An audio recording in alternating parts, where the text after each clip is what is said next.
नमस्कार, TV 9 digital में आपका स्वागत है और मैं हूं कार्तिकेय शर्मा। सियासत की बात पर आज हम चर्चा करेंगे कश्मीर वार्ता की। वहां सभी नेताओं ने अपने मन की बात की, प्रधानमंत्री ने सब कुछ सुना, सारे नेताओं ने महत्वपूर्ण विषय उठाए। लेकिन इस सियासत की बात पे मैं आपको बताऊंगा कि बैठक हुई क्यों, और मैं आपको ये बताऊंगा कि कारण क्या थे। तो सबसे पहले जो सबसे महत्वपूर्ण कारण है वो ये है कि दुनिया में दो चीजें एक साथ हो रही हैं जिसके बारे में अभी चर्चा नहीं हो रही, लेकिन हिंदुस्तान के जो सुरक्षा व्यवस्था से जुड़े बड़े अधिकारियों और खासकर डोवाल साहब अपनी पैनी नजर गड़ाए हुए हैं। पहली चीज तो ये हो रही कि दोहा में तालिबान के साथ बातचीत हो रही है, वहां हमारे अधिकारी गए हैं। अमेरिका अगले 5 महीने में अफगानिस्तान छोड़ देगा। इस वक्त 1/4 से ज्यादा अफगानिस्तान सीधे सीधे तालिबान के कब्जे में है। तो यानी हिंदुस्तान की सरहद के किनारे एक बहुत बड़ी रियलिटी बदल रही है। हमको उस रिजीम से बात करनी पड़ रही है जिससे हमने 20 साल बात नहीं की है। हमारा $3 बिलियन का इन्वेस्टमेंट है और पता है हमको कि जब जब वहां तालिबान आया है किस तरीके से पाकिस्तान ने उसका इस्तेमाल करने की कोशिश की है भारत के खिलाफ।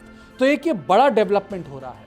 दूसरा डेवलपमेंट ये हो रहा है कि पाकिस्तान ऑक्यूपाइड कश्मीर में 25 जुलाई को चुनाव करवा रहा है। यानी वो अंतर्राष्ट्रीय दुनिया को दिखाने की कोशिश करेगा कि जो 1948 में उसने कश्मीर का हिस्सा हथियाया था, वहां डेमोक्रेसी है, वहां लोकतंत्र है। ये दो चीजें साइमल्टेनियसली हो रही हैं।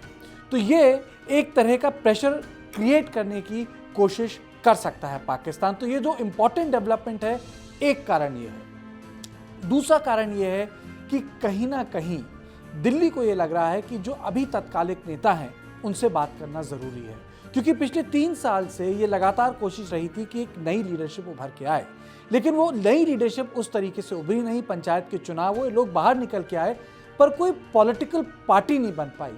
सिविल सोसाइटी से आवाजें तो जरूर आई, बीजेपी को समर्थन मिला, ये बात सही है। लोगों ने बात अलग तरीके से रखी पीडीपी और नेशनल कॉन्फ्रेंस के खिलाफ, लेकिन कोई राजनीतिक दल नहीं बन पाया। तो कहीं ना कहीं एक ये इनपुट भी गया कि भाई इन लोगों से बातचीत करनी जरूरी है।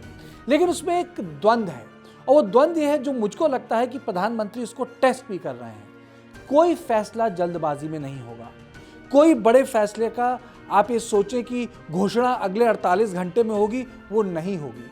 प्रधानमंत्री की जो पूरी कवायद रही है, जो दिन भर देखी गई है, वो सुनने की थी, यानी सब अपनी मन की बात रखें। और ये पहली बार नहीं है कि नेता जो लोग जेल में नजरबंद रहे हैं वो पहली बार प्रधानमंत्री से मिलने आए हैं। शेख अब्दुल्ला भी इसी तरह इंदिरा गांधी से मिले थे। जवाहरलाल नेहरू ने भी उनको 10 साल ऊटी में, तमिलनाडु में कहीं बाहर रखा था, अलग अलग जगहों पे रखा था, पर कश्मीर में वापसी नहीं हो पाई थी। तो ये एक तीसरी चीज़ है कि किस तरीके से जो कश्मीर के नेता हैं वो इस चीज़ को समझ रहे हैं कि अगर बात करनी है, शांति की बात होनी है, अगर उनको नॉर्मलाइज करना है कश्मीर, तो वो रास्ता इस्लामाबाद से नहीं जाता, वो दिल्ली से आता है। तो ये जो बैठक हुई है वो इसका सबसे बड़ा उदाहरण है कि कहीं ना कहीं कश्मीर के नेता चाहे कितनी दुहाई दे दे पाकिस्तान की, ये बात मानते हैं कि भाई आपको डील नई दिल्ली से करना पड़ेगा। और जब मैं नई दिल्ली का मतलब है, कहने का मतलब है कि कोई द्विपक्षीय वार्ता नहीं हो सकती श्रीनगर को लेके पाकिस्तान से। वो बात होगी एक राज्य के नेताओं की दिल्ली से, यानी देश के नेताओं से। और एक और महत्वपूर्ण कारण है, और वो महत्वपूर्ण कारण ये है कि अब परिसीमन चल रहा है। ये बात अमित शाह पहले से कह चुके हैं कि हम राज्य का दर्जा दे सकते हैं, हम एक नई असेंबली बना सकते हैं। अब वाटर ये जो टेस्ट हुआ है पूरा का पूरा, ये वाटर ये टेस्ट हुआ है जब ये कश्मीर के नेता वापस जाएंगे, लोगों से मिलेंगे, तो ये पता लगेगा कि लोगों के बीच क्या राज्य का दर्जा स्वीकार करने की इच्छा है बिना 370 के। क्योंकि अगर ये बात होती है तो बहुत बड़ी जीत हो जाएगी प्रधानमंत्री नरेंद्र मोदी की। और अगर बिना 370 के राज्य को दर्जे को लेके अटकलें हैं तो मामला और लंबा खिंच सकता है। लेकिन अगर ये कोई सोचे कि मामला तुरंत सॉल्व होगा, नहीं। और उसका एक अंदरूनी आयाम भी है। अंदरूनी आयाम ये है कि जो लेफ्टिनेंट जनरल यानी उपराज्यपाल मनोज सिन्हा है, उन्होंने काफ़ी दिनों से सुरक्षा तंत्र, खुफिया तंत्र, जो सिविक एडमिनिस्ट्रेशन अपने हाथ में ले रखा था।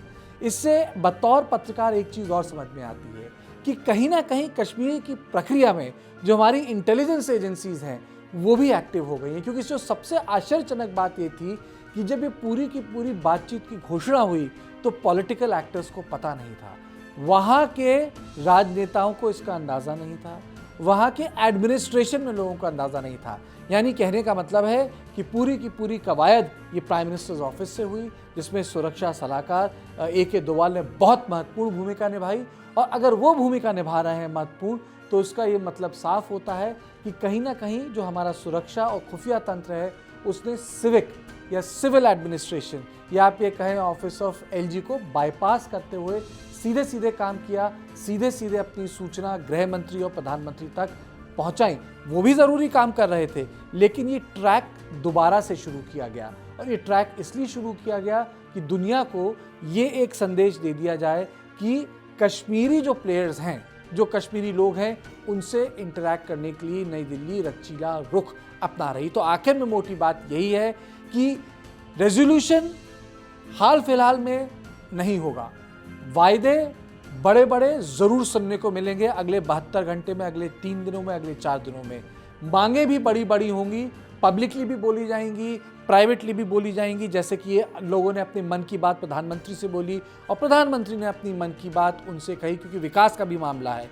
लेकिन इस पूरी की पूरी कवायद में एक चीज निकल के आती है कि पूरे के पूरे तंत्र में महत्वपूर्ण भूमिका अब सुरक्षा सलाहकार निभा रहे हैं और सीधे सीधे कमान और सीधे सीधे रिपोर्टिंग प्रधानमंत्री कार्यालय को हो रही है। ये एक बहुत बड़ा बदलाव है।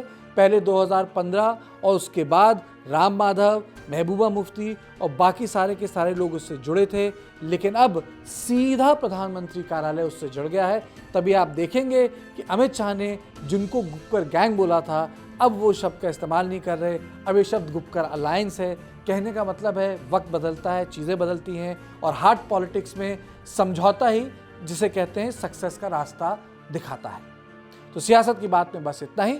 देश और दुनिया की बाकी खबरों के लिए आप देखते रहिए TV9 डिजिटल।